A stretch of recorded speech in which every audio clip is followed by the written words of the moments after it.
Special Committee para sa Human Rights Protection ang binuo raw ng Marcos Jr. administration. Isn't it ironic? Alamin natin yan sa ating balita with Feeling.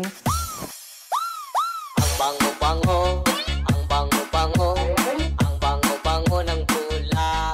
Yes mga B, yan daw ang theme song ng bagong The Moves ni President BBM para maging mabango ang human rights situation sa bansa. Nag-issue kamakailan ng Administrative Order No. 22 ang Malacanang na bubuo ng Special Committee on Human Rights Coordination.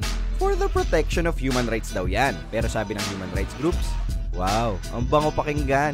Kasi naman, ayon sa kanila, ganito tila ang layunin ng bagong order na ito, ang pabanguhin ang record ng Marcos Jr. administration sa karapatang pantao.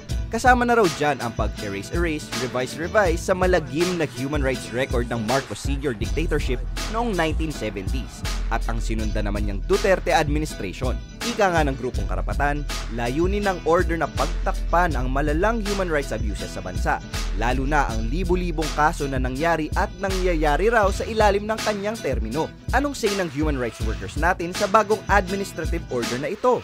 Bago niya gawin yung kung ano-ano mga special committee na yan, panagutin muna nila yung mga pumatay, yung mga dumukot, yung mga nang-aresto, buwagin nila yung NTF-ELCAC at itigil nila yung mga ginagawa nila mga paglabag sa karapatang pantao.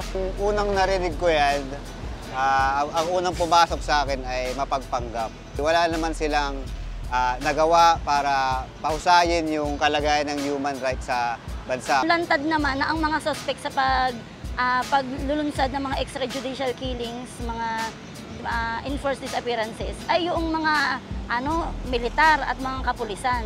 Dapat ipakulong niya muna yung mga salarins. Ayan ang saloobin ng ating human rights defenders. Hindi na kailangan ng special committee kung lahat ng ahensya at sangay ng pamahalaan totoong nagtutulungan para ipagtanggol ang karapatan ng taong bayan. Agree? O siya, dito na lang muna hanggang sa susunod na balita with Feelings!